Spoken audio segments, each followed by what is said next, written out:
What's going on, y'all? It's DJ D Money Global, and it's the Crack for the Ears podcast. Ballin' so hard on these niggas, yeah, I'm getting rich. Ice on my wrist, ice on my bitch. Ballin' so hard on these niggas, yeah, I'm getting rich.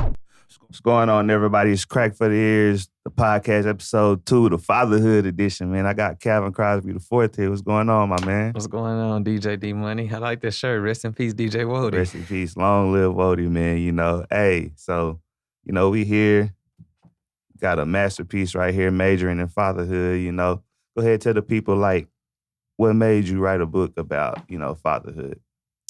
Well, so as you know, I'm a father myself. You know, I got 2 boys, and you know, I like to read as well. And so, you know, I was looking at books and talking about fathers and whatnot. And when first I see there's a shortage of fathers out here. So I really wanted to encourage fathers. You know, so a lot of times people think that what I'm doing is teaching people like how to discipline their kids and raise their kids. I'm not doing that. You know, first of all, let's get you in the home first. Yeah. We get you in the home, then we could talk about the discipline and all that type of stuff. But right now, I got to strengthen the relationship of the father and child bond. So, you know, I decided to write this book because I was looking at a lot of books, and it was like a lot of books from, you know, a Christian standpoint and things like that in a perfect world. And, you know, right now, we don't have the traditional families no more. You know, it's a lot of blended families, you know, a lot of, unfortunately, people having outside kids and things like that. And so it's like, I want to speak from a real world standpoint, you know. So here I talk about like child support, bullying mamas, baby daddies. You know, books don't talk about that. You know, they talk about, you know, getting married first and having kids, and not everybody doing that. So I just kind of wanted to, you know, give the people the reality and teach people how, or teach fathers and mothers how to, you know, be parents from that standpoint and whatnot, you know, dealing with baby mama, baby daddies, and all that type of stuff. Right. That book was just in time for me because, you know, I just became a father like 3 weeks ago. So, you know, it's I'm a sophomore now. Yeah. You know? Yeah, you've been reading your sophomore year Yeah, I'm now? a sophomore. Okay, So, all right. so I'm looking forward to, you know, finishing it out and using it on my journey to fatherhood. Congratulations. Appreciate it. How was the overall process writing the book? Like as far as the content that you pulled to use and just, you know, the process of putting it together? So, you know, a lot of people, they be surprised when they ask me, how long did it take you to write the book, man? It really only took me about 6 weeks. Mm. And the reason why is because, you know, it wasn't no fairy tale or, you know, anything like that. It was all real world stuff that I experienced and that, you know, I did research on. You know, I talk about being a father, you know, from a college dad, because, you know, I had my first son when I was in my undergrad. You know, so my oldest son, you know, I got my bachelor's degree, then I got my master's degree with my youngest son. So I talk about being a college dad. I talk about being an incarcerated father, you know. Right. Obviously, you know, I was incarcerated, but not, you know, for real, but I was in there for real, you know, I was just in undercover or whatnot, but, you know, at the same time, I still experienced the whole incarceration or whatnot.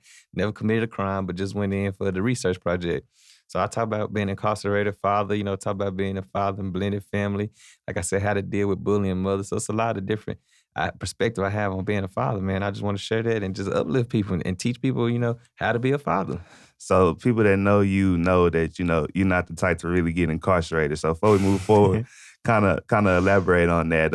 Those that don't know, you know, he was on 60 days in Atlanta. So kind of, you know, elaborate on that a little bit. Okay, so for those of the people who don't know, when I say incarcerated, I never committed a crime. I never committed a crime in my life, y'all. Listen, I'm a school teacher, all right? Like, I work with kids, so I don't have no criminal record. So I did go on an A&E hit show called 60 Days In, Atlanta.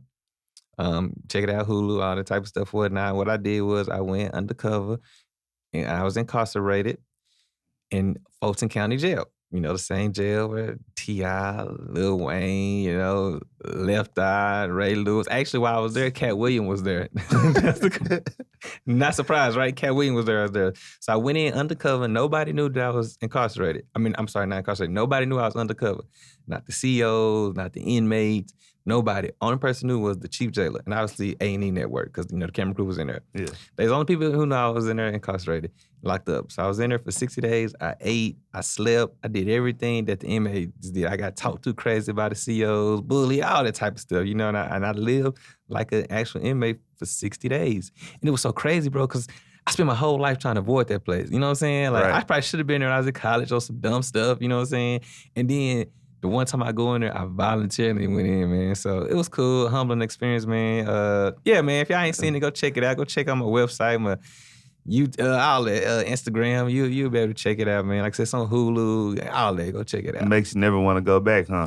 Nah, man. I never want to go back. I don't even speed no more. Oh my God. So switching back to it, man, to this subject of fatherhood. I see you mentioned your first son. You was in college. I read your first reaction, but I just want to get like a in-person reaction to your first son when you started your journey of fatherhood. So, man, like in the book, the first time I became a dad, it wasn't really just an exciting time for me, just to keep it real. No disrespect to the mama, no disrespect to my oldest son. I love him because I wrote a book about him.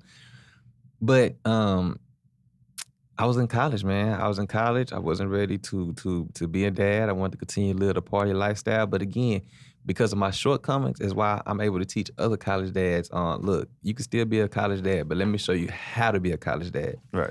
Don't be a college dad like I was, not checking on my baby. You know what I'm saying? My mom used to call, be like, you gonna send some money for some diapers or something? Like, what's going on? I just wasn't, not that I didn't have it, but I just was young and just didn't know better to, send money every week, go check and see what they need. Or when I come back home, not empty-handed. Some food, diapers or something or whatnot. Yeah. So, I'm just trying to teach people how to have that balance, how to be, a college dad, still be in college, taking care of business, because you sure need to finish your education now because you can take care of this baby. Right. And at the same time, still have that college experience, live the college lifestyle and things that you want to do in college. So it's like you using your mistakes to help everybody be better fathers moving forward. Exactly, man. And that's really what it's about, man. I don't mind talking about my mistakes and things I did because I'm using it to, uplift, And so, yeah, man, I'm just using my mistakes, man, and teaching people. What's the most important things that you learned on your journey in fatherhood? Ooh, that's a good question, man. I almost don't know how to answer that. I would have to say the most important thing on my journey in fatherhood is patience. You got to be patient, man. You got to be patient, whether if you with the mother or not, you have to be patient with the mother. And you also have to be patient with the child, man. They kids at the end of the day. Right. So being patient, I would have to say, that's probably the biggest journey I learned in fatherhood is being patient. Yeah, I'm learning that right now. So you ain't never lied. Hey, just a month and you already learned the patience, huh? Yeah, I gotta get to it early.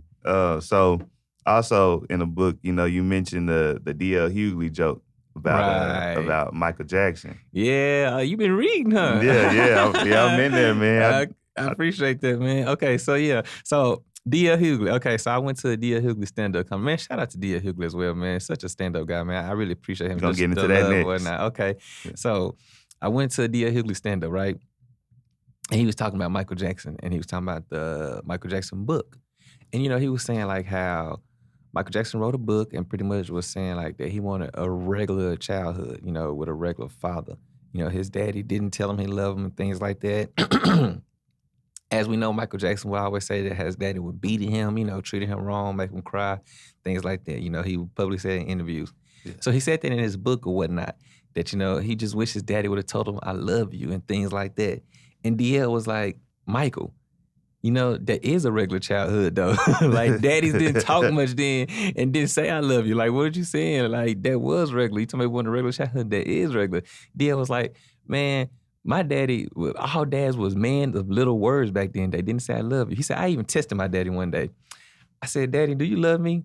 He said, my dad looked at me and said, you eating, ain't you? You know what I'm saying? Like, that was his way of saying, like, yeah, I love you, but I'm not going to say it. You know what I'm saying? Like, He replied by saying, you eating, ain't you? Like, they let you know that I love you. So I use that to say that, for one, times has changed. Like, we can't react that same way to our kids. Our kids need more affection, things like that. And so I want to say that as well. Like, fathers that's bought this and mothers that already have grown kids or kids that's older, I appreciate you for being humble enough to buy this because what it is I'm just updating you on fatherhood. You know what I'm saying? Like, what DL made that joke, and it was probably a true joke because obviously, comedians tell their story through jokes or whatnot. And then I can imagine that because my great-grandfather was like that too. He didn't say, I love you. His kids would always say that or whatnot, but we knew he loved them, Mm-hmm. And so I'm just trying to change it, like giving you an update on how to raise our kids. I'm an educator. We can't discipline our kids the same way we did back then. We can't talk to them. We can't do the same way we did 40 years ago. We can't discipline like that now. If you do, you'll end up viral on Facebook. You're going to get sued and you're going to get fired. You know, Right. times have changed. So I'm just really giving people an update in time. And then not to mention, I use the D.L. Hugley joke because even though he was joking, he was for real at the same time. And so I also go into this on the D.L. joke. He also said, but then he's like, well, you know what, Michael? You probably don't want a regular childhood, you know, with a regular father. He said, because a regular daddy had outside kids. You know what I'm saying? And like, it was like, when I look at both of my grandfathers and great-grandfathers, like, they had alleged outside kids. He's like, yeah, so you probably don't want a regular childhood with a regular father because regular fatherhood had outside kids. He said, and you didn't know until the day of the funeral. You know, you be over there looking like, who was that over there looking like daddy? You know what I'm saying? And so he was saying, well, maybe, Michael, you didn't want a regular childhood, a regular father. So I just kind of want people to, you know, next time D.L. Hugley say that joke, I don't want him to be able to say that joke because he'd be like, nah, you do want a regular father because, you know, regular father don't have outside kids and blah, blah, blah. But like I said, I know it's all joking, fun and games, but it's true at the same time. You know what they say, all good jokes contain true stuff, so like, you know what I'm saying? You know, so it makes sense. But you know, you mentioned them inside the book, and of course I seen on your Instagram where you actually ran into him and you signed your book and gave it to him. Just kind of elaborate on that situation, man. I thought that was dope. Yeah, that is dope, man. And it's so crazy because I think that I was just so surprised to see DL, man, and just had the opportunity to, you know, give him my book and sign it for him and everything, man, that I didn't even remember to mention that I had put his name in my book, man. I thought, I said, how I didn't tell him that, man. But, nah, man, yeah. So DL, man, I ran into DL because I got DL Hugley book as well, man. It's a good book. And, I mean, ain't really much to it. Like, I signed my book, you know, he signed my book and everything, and, you know, we exchanged books, man, and it was a surreal moment, man. I think that was like probably one of the it was bigger than being on the Steve Harvey show and all the other shows I've been on, man. Just meeting DL and just seeing how humble he was, man. It was a big moment for me. Right, because I had I seen that post first, and then when I read the book, I was like, dang, he actually used DL. I wonder if he mentioned it, but I know how it is when you in the heat of the moment, meet somebody, like they kind of got to move quick. You're not thinking of everything. So I was thinking about that because you know, when I go out and speak, or when I always read my book to kind of just refresh myself and whatnot. Yeah, I seen DL. I said, man, how come I ain't tell DL that? I put him in my book. I shout him out, but you know, he gonna read it and see. So we ain't tripping. He gonna read it and see. For sure. Hey, you know, man, we've been cool for a while, man. You know, me, you, shout out to Real, Brian. You know, we used to go Six Flags in the summer. But you know, growing up that whole time, I didn't realize your father was a pastor. Yeah. So I see you talk about that in the book. So how was it actually growing up as a child of a pastor? I mean, you know, they always say the preacher kids are the worst kids. I don't know if that's true or not. I wouldn't like to say that I'm the worst, but you know, I mean, it had its ups and downs. You know, I kind of talk about it in the book. I don't want to get into it too much because you got to get the book to know it. But I'm just say that it had its ups and downs though. But I'm thankful for it and I appreciate it now. For sure. And another thing, you know, I know this was, you know, till I read the book, I didn't realize that you weren't married anymore. Because, you know, I DJ'd your wedding. Right. So whenever I read, I was like, I didn't know Calvin wasn't, you know, in that situation. And then, you know, I kind of see you also speak about how important it is to keep your family together.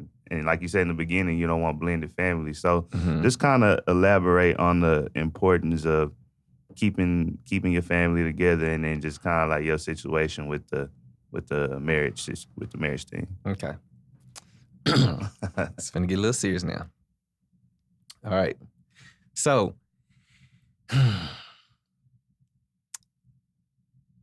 you know, as you said in the book, I really, you know, push for people to keep their families together, you know. But when you keep it together, you have to make sure that it's healthy though. Yeah. You know, because you can't do it for just the kids, because that's not going to be enough. That's also going to be unhealthy. I talk about a situation in my book.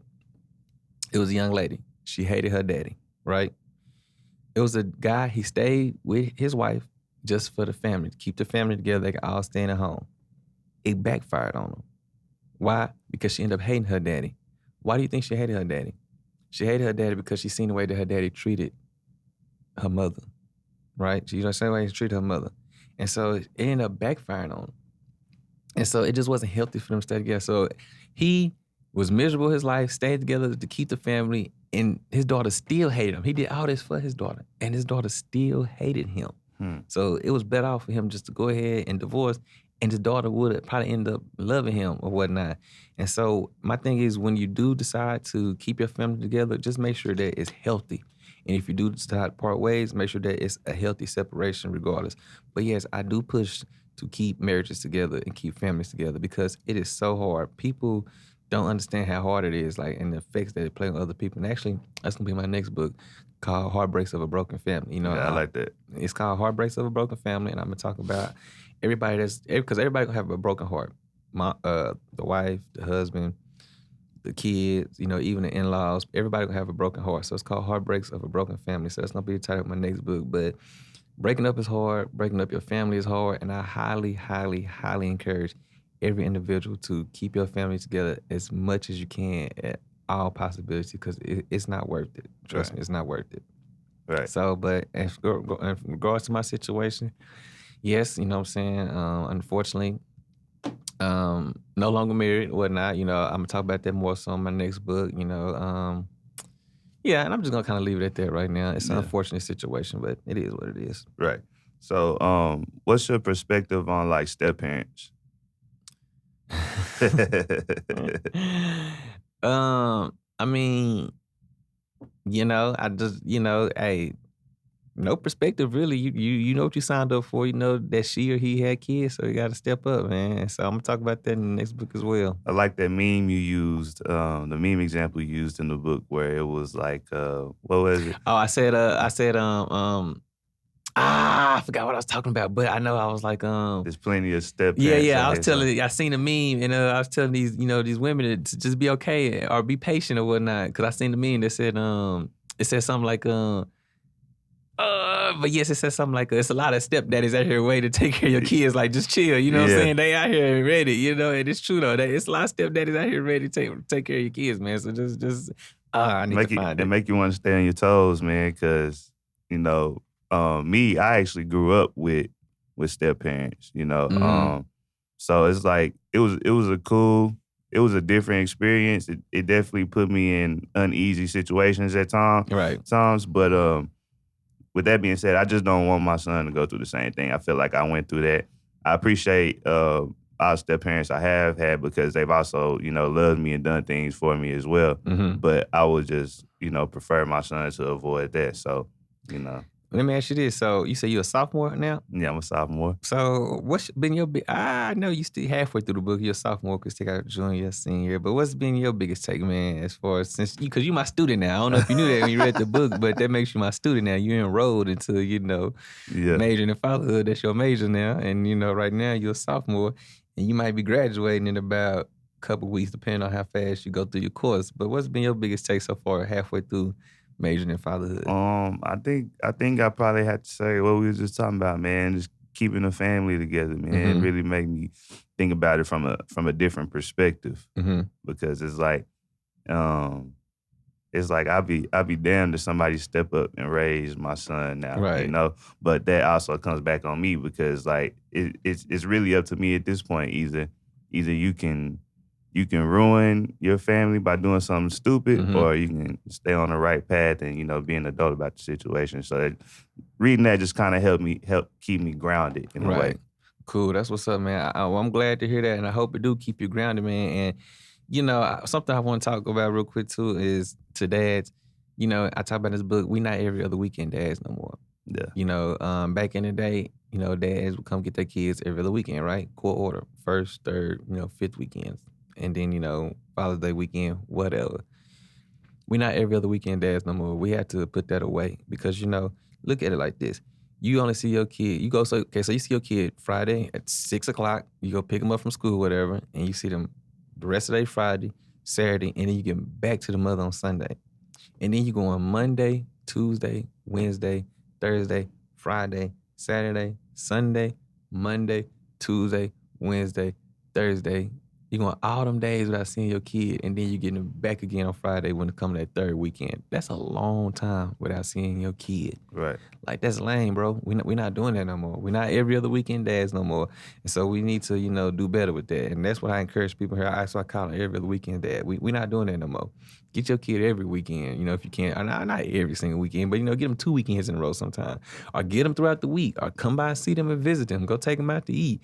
Or let them come stay night with you Monday, Tuesday, Wednesday. And then take them back to the mama Thursday, Friday, depending on the living situation, how far you live from school and things like that. But being an every other weekend dad, that's old, and we're not doing that no more, and that's lame. And that's a lot of time going without seeing your kid. You just went like 9, 10 days without seeing your kid, man. So, Yeah. and then think about the burden that you're putting on the mother to get the kid up every day, taking them to school, feeding them, and taking off work to go get whatever they need to do, man. And so we're not every other weekend dads no more. And I talk about that and how we can support the mothers or whatnot. And so I think that's a big thing to take away from the book too, man. We're not every other weekend dads no more. For sure. Where can they find the book at, man? Oh, I'm glad you asked. So, obviously they can go on my website, www.calvincrosby4, just is my name, CalvinCrosby.com. Obviously it's on platforms, Amazon, things like that, eBay. You can go to all social media platforms at Calvin Crosby IV, CalvinCrosbyIV. Anywhere, social media platform, you can go get the book. For sure. So to wrap it up, man, I know you kind of talked about one of your other book ideas, but what's next for Calvin Crosby IV, man, overall? So the next thing is gonna be the next book is gonna be called Mastering in Fatherhood. So once you gonna get, after you get your bachelor's, you're gonna go get your master's in fatherhood. Okay, I see what you did there. You know what I'm saying? We're gonna, cause I ain't even mastered it yet, so I can't really talk about it. My oldest is 7, so I can't talk about mastering the fatherhood yet. But I can talk about the basics of being a father, and that's really what it's the basics. Like, so I'm not teaching how to discipline your kids or nothing like that, or how to raise your kids. I'm teaching you how to be a dad. And then once you do that, everything else is gonna fall into place. You understand what I'm saying? Right. So that's really what it's about. And so it's just real basics. It's not nothing going to too deep, but it's still some good stuff. And let me tell you how good this book is, man. This is a true testimony. Somebody put in an order for a book, and then on a special request they said, can you please sign my book? And they ended up ordering 4 because it was around Father's Day. And then, I seen the address where they was located. I was like, dang, that's not too far from me. I said, I'm going to personally deliver to it because, I was like, it's not too far from me, and they ordered 4. I just thought that was crazy. And the fact that it was close to me. So I was like, let me go and deliver it.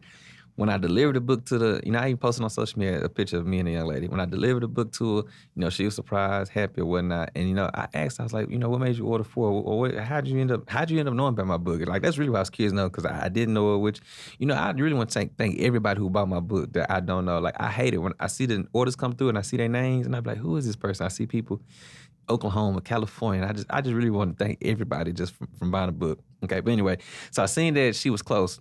And so, she said, I was at work and I seen your book on somebody's desk. So I was like, oh, who? So I had to go see where my book was at. She said, I seen your desk and I started reading it. She said, it was so good that I had to buy it. She said, so I ended up buying 4. She said, because I felt like that people needed to hear this. Like, this is what's needed. People need to hear this. Nice. And she said, and I don't even have no kids. And I thought that was even more crazy. She don't have no kids.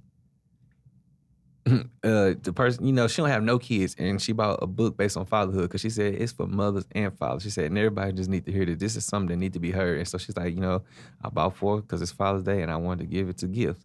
There's people out here with 5, 6 kids and they ain't got this book. They need this book, you know what I'm saying? So she didn't have no kids and she bought this book. And so, it just gave me confirmation that this book is needed, and it needs to be out there, and it just is needed, And when I be out in the malls and the bookstores, book signings, release, selling my book, and I see people from all nationality, all type of demographic backgrounds and things like that. People 50, 60 years old, and I ask them, I be like, man, what made you stop by and get? And especially when somebody is older. And especially, if they're not African-American, if they're Hispanic, white, or whatnot, because let's just keep it real. I'm a 29-year-old African-American male, so it can be hard for somebody to take that kind of information from me or whatnot. Right. But I'm so humble enough when they do. In particular, I think about this older lady. She's a great grandma, older white lady. She was, walking, she was doing, and she stopped by and she seen it. And she bought a book. And I asked, I said, what made you buy this book? You're a great grandparent. She's like, because it's needed. Like, it's needed. She never read the book. she just kind of skimmed through, looked at the back, and she just felt like it was needed. Anytime somebody talk about fatherhood, it's needed right now. People are not really, talking about it like it should be. We not, and I say this too. We need more males to speak life into absent father and male brokenness instead of giving women relationship advice. Because that's what they doing on social media. They be quick to tell women how to treat their man and what they need to stop doing and stop being hoes and this and that type of stuff. Yeah. But they're not speaking life into male being broke, or fatherhood or whatnot. And so just the concept itself is needed. Majoring in fatherhood is needed. And so, like I said, I'm humble enough and I'm just really thankful when I see older people actually, buy my book and be like, this is needed. And they say, I'm giving it to my grandson or my son, or I'm going to read it first and then give it away or whatnot. But I say that the book is really needed, man, and it's a good book. For sure. So before we get out of here, man, since you teacher Calvin and everything, what's some advice that you can give some new fathers that's watching this? A lot. I think one of the things I talk about is building a bond, because we don't know how to build a bond with our kid. Nobody teaches. How do you build a bond with your kid? Do you know? Just what, holding them pretty much? So you really don't even know, right? Yeah. And it's hard because they sleeping all day. They eating all day. They sleeping while they eating. They sleeping while they eating and boo-boo. And they doing all three at once. They sleeping and eating. It'd be crazy. That baby sitting there on there and just be sucking that bottle and be sleep. You know what I'm saying? Like they sleep and eat at the same time and boo-boo at the same time.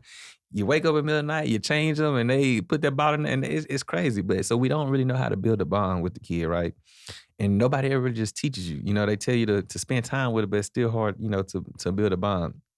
So I think one of the biggest thing is building a bond with the kid. Because once you build the bond with the kid, then that's when it strengthens the relationship. You understand what I'm saying? Because let's just keep it, I talk about this in the book as well, let's keep it real. Fathers, they don't have the same kind of bond as we do with mothers. And we would never have it, especially starting off for the first couple months or even years. Why? Because they ahead, they 9 months ahead of us in building a bond. Mm-hmm. As that baby is growing in them, they already building that bond. When they feeling that kick, they already building a bond with them. And so we're not able to experience that. Then you got to think, they pushing the whole baby out of them. Yeah. That's a crazy. The Bible talks, when the Bible talks about like God, how he loves his kids, he always referred to a mother. You understand what I'm saying? He say, just like a mother will never forget a child that she birthed, he's saying, I will never forget my people. You know what I'm saying? He always would compare his love to a mother and child love or whatnot. Right. So I think the biggest thing is to build that bond with the kid. Because if you build that bond, everything else is going to fall in place. Then you're not going to be neglecting them. You're not going to be going every other weekend seeing them, things like that, because you're actually going to miss your kid. Surprisingly enough, when you hang around somebody long enough, you actually start to miss them. Yeah. You know what I'm saying? That's including your kids. You hang around them long enough, you actually start to miss them. And I talk about that in the book. You hang around your kid long enough, you start to miss them, because that's what happened to me. Like, I wasn't really seeing my kid a lot. I was like every other weekend dad, that's it or whatnot. Then I started seeing my kid like throughout the week, and they started living with me. And then when I didn't have them, I started missing them. I was like, I didn't go get my son, So I think that's the biggest thing, building a bond. Got you. Well, appreciate you coming through, man. Calvin Crosby IV, majoring in fatherhood, out now. Y'all be sure to go get that. Yes, sir. I appreciate it, D-Money. Yes, sir. Getting rich. Ice on my wrist. Ice on my bitch. Ballin' so hard on these niggas. Yeah, I'm getting rich. Level up. Feel like stunting on these niggas cause your boy done leveled up. Leveled up. Feel like fronting on these bitches cause your boy done leveled up. Leveled up.